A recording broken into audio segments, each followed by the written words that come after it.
السلام علیکم ورحمۃ اللہ وبرکاتہ۔ الحمدللہ والصلاة والسلام علی خیر خلق اللہ وعلی آلہ وصحبہ ومن والاه اما بعد۔ ناظرین کرام، اللہ رب العزت نے انسانیت کی کامیابی اور فلاح اپنی اطاعت اور فرما برداری میں رکھی ہے۔ جو انسان دنیا میں اور آخرت میں کامیابی اور سرخروئی چاہتا ہے، اس کے لیے یہ ضروری ہے کہ اللہ رب العزت کی اطاعت کرے اور رسول اللہ صلی اللہ علیہ وسلم کے فرامین کے مطابق اپنی زندگی کے زاویوں کو درست کرے۔ لیکن جانے انجانے میں زندگی کے کسی موڑ پر انسان سے کوئی غلطی سرزد ہو جاتی ہے، کوئی گناہ سرزد ہو جاتا ہے، لیکن اس کے نتائج کیا ہیں؟ انسان ان گناہوں سے چھٹکارا کیسے پا سکتا ہے اور اپنے آپ کو اس آلودہ زندگی سے کیسے بچا سکتا ہے؟ اس کے لیے محمد کریم صلی اللہ علیہ وسلم کی سنہری تعلیمات اسلام نے بیان کی ہیں۔ آپ صلی اللہ علیہ وسلم نے فرمایا، ان العبد اذا اذنب الذنب، جب انسان کوئی گناہ کرتا ہے، اس سے کوئی غلطی سرزد ہو جاتی ہے اور اللہ کی نافرمانی کا مرتکب ہو جاتا ہے، نکتت فی قلبہ نکتۃ سودا، تو اس کے دل پر ایک سیاہ نقطہ لگ جاتا ہے۔ فإن هو نزع واستغفر وتاب ثقل قلبه، اگر وہ اس گناہ سے توبہ کر لے، استغفار کر لے، اللہ کی فرما برداری اور نیکی کی طرف آ جائے، تو اس کا وہ گناہ دل سے مٹ جاتا ہے۔ لیکن اگر وہ انسان وَإِنْ عَادَ زِيدَ فِيهَا حَتَّى تَعْلُو قَلْبَهُ، اگر وہ گناہ پہ گناہ کرتا ہی چلا جائے تو نقطے لگتے لگتے ایون کہ اس کا دل پورے کا پورا سیاہ ہو جاتا ہے، جس کے اندر ہدایت نہیں ہوتی، گمراہی اور شیطانی کام اس کے دل کے اندر جڑ پکڑ رہے ہوتے ہیں۔ لیکن یہ تو ایک انسان ہے جس سے گناہ غلطی ہو جاتی ہے۔ آپ صلی اللہ علیہ وسلم نے فرمایا، سنن ترمذی کی روایت، انس رضی اللہ تعالیٰ عنہ اس حدیث کے راوی ہیں، آپ نے فرمایا، کل بنی آدم خطاء، آدم کے ہر بیٹے سے گناہ ہوتا ہے، آدم کا ہر بیٹا غلطی کر لیتا ہے، وخیر الخطائین التوابون، لیکن جو سب سے بہترین خطا کار ہے وہ ہے جو توبہ کر لے۔ اور عبداللہ بن مسعود رضی اللہ تعالی عنہ بیان کرتے ہیں، صحیح بخاری میں آتا ہے کہ جو مومن ہوتا ہے اس کے اندر اللہ رب العزت نے کوئی ایک خاص اور ابیلٹی اس کے اندر ایسی رکھی ہوتی ہے کہ اس ابیلٹی کی بدولت اس کو گناہوں کی آلودہ زندگی پسند نہیں ہوتی۔ عبداللہ بن مسعود کہتے ہیں، ان المؤمن یری ذنوبہ کأنہ قاعد تحت جبل یخاف ان یقع علیہ، مومن اگر اس سے گناہ ہو جائے اور اس سے کوئی غلطی سرزد ہو جائے تو اپنے گناہ کو یوں محسوس کرتا ہے جس طرح کہ وہ پہاڑ کے نیچے بیٹھا ہو اور پہاڑ اس کے اوپر گرنے والا ہو۔ لیکن وَإِنَّ الْفَاجِرَ يَرَى ذُنُوبَهُ كَذُبَابٍ مَرَّ عَلَى أَنْفِهِ،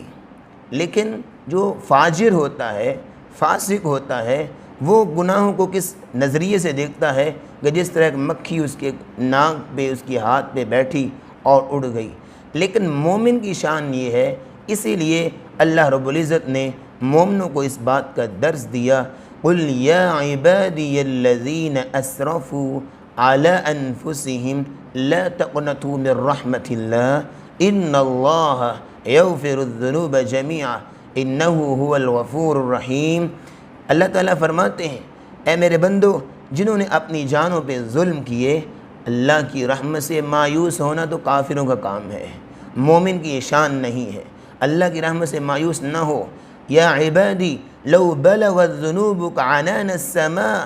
ثم استغفرتنی غفرت لک ولا ابالی، میرے بندے اگر تیرے گناہ زمین کی تہ سے لے کر آسمانوں کی بلندیوں تک پہنچ جائیں اور تو ایک دفعہ مجھ سے آ کے معافی مانگ لے اور استغفار کر لے، غفرت لک، میں اتنے سارے گناہوں کو معاف کر دوں گا، ولا ابالی، اور مجھے کوئی پرواہ بھی نہیں ہوگی۔ اور اللہ رب العزت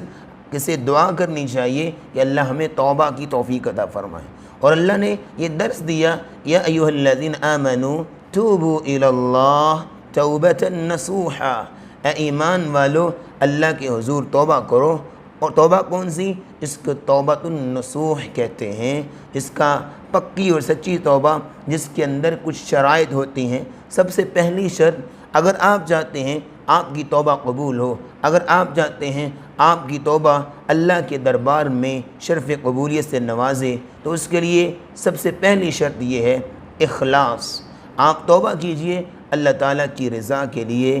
لوگوں کو دکھانے کے لیے نہیں، اپنا سٹیٹس بلند کرنے کے لیے نہیں، بلکہ رسول اللہ صلی اللہ علیہ وسلم نے فرمایا ان اللہ لا يقبل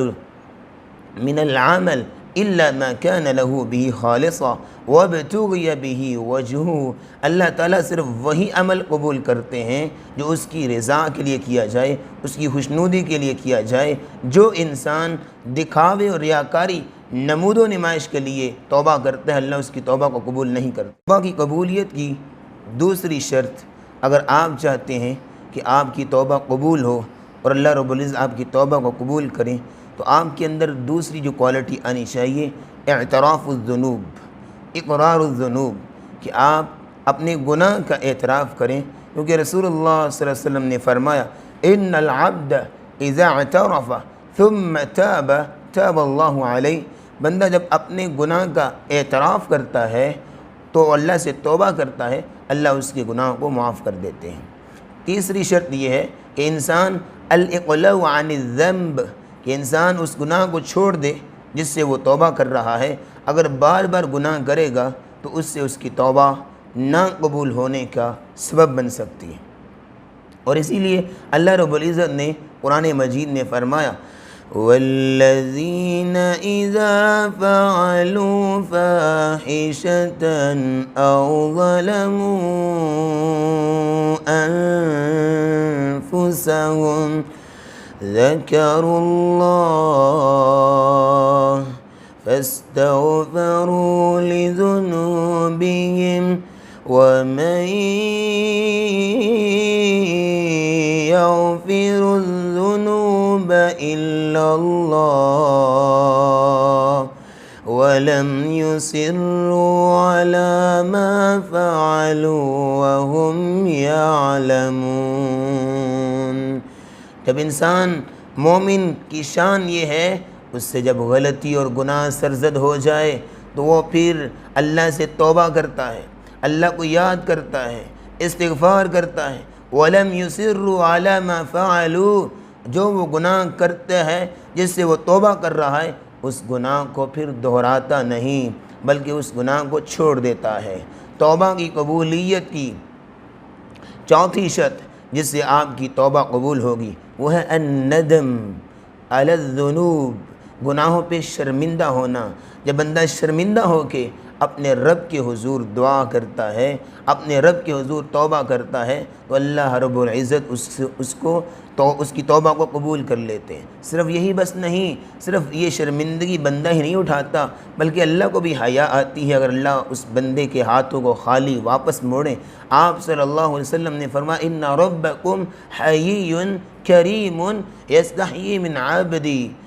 اذا رفع یدیہ الیہ ان یردہما صفرا، اللہ رب العزت ان یردہما صفرا، اللہ رب العزت جب کے سامنے جب بندہ دعا کرتا ہے، اپنے ہاتھوں کو اٹھاتا ہے، اللہ سے توبہ اور استغفار کرتا ہے، تو اللہ رب العزت کو اس کے خالی اٹھے ہوئے ہاتھوں کو خالی واپس موڑنا، اس سے اللہ کو حیا آتی ہے۔ تو توبہ اس صورت قبول ہوگی آپ کے اندر اخلاص ہو، آپ گناہ پہ شرمندہ ہو، آپ یہ عزم کریں العزم علی اللہ یعود فی، میں آئندہ گناہ نہیں کروں گا۔ جب تک یہ عزم نہیں آئیں گے اس وقت تک توبہ قبول نہیں ہوگی۔ مسلمانوں، زندگی کے کسی موڑ پہ انسان سے غلطی اور گناہ ہو جاتے ہیں، اپنا معمول بنائیے، اٹھیے، وضو کیجئے اور 2 رکعت نماز پڑھیے، اس کے بعد ہاتھوں کو اٹھا لیجئے، سابقہ زندگی کے گناہ اللہ سے بخشوائیے اور معافی مانگیے اور عزم کیجئے یا اللہ آئندہ تیری رضا کی خاطر زندگی بسر کروں گا، اللہ ہمیں توبہ کی توفیق عطا فرمائے۔ وآخر دعوانا ان الحمد للہ رب العالمین۔